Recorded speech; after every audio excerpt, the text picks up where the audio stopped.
নমস্কার বন্ধুরা, আবার একটা নতুন ভিডিওর সাথে আমি সুমনা। গীতার দ্বিতীয় অধ্যায়ের 10টা শ্লোকের বিশ্লেষণ আমি আগের ভিডিওগুলোতেই করেছি। আশা করি ভিডিওগুলো আপনাদের ভালো লাগছে। আজকে থাকবে আমার গীতার দ্বিতীয় অধ্যায়ের 11 নম্বর শ্লোকের বিশ্লেষণ। তাহলে চলুন বন্ধুরা, ভিডিওটা শুরু করা যাক। শ্লোক নাম্বার 11। শ্রী ভগবান উবাচ অসচ্ছন্ন অন্নসচ তম প্রজ্ঞাবদন চ ভসসে গত অসুন অগত অসুঞ্চ ন অনুশোচন্তি পণ্ডিত। পরমেশ্বর ভগবান বলছেন, এখানে ভগবান আচার্যের ভূমিকা অবলম্বন করে অর্জুনকে মহামূর্খ বলে শাসন করলেন।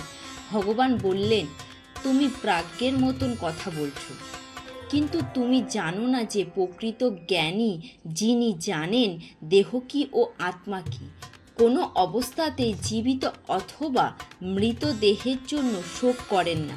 পরবর্তী অধ্যায়গুলিতে ব্যাখ্যা করা হয়েছে, প্রকৃত জ্ঞান হচ্ছে সেই জ্ঞান যা জড়দেহ ও চেতন আত্মার মধ্যে পার্থক্য নিরূপণ করে এবং উভয়ের পরম নিয়ন্ত্রণ ভগবানের সম্বন্ধে অবগত করে।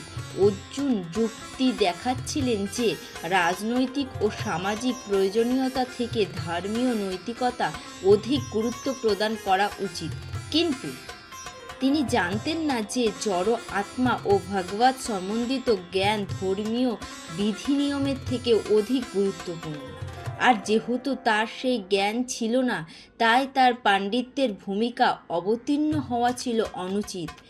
যেহেতু তিনি পরম জ্ঞানের অধিকারী ছিলেন না, তাই তিনি আশ্চর্য বিষয়ে শোক করছিলেন।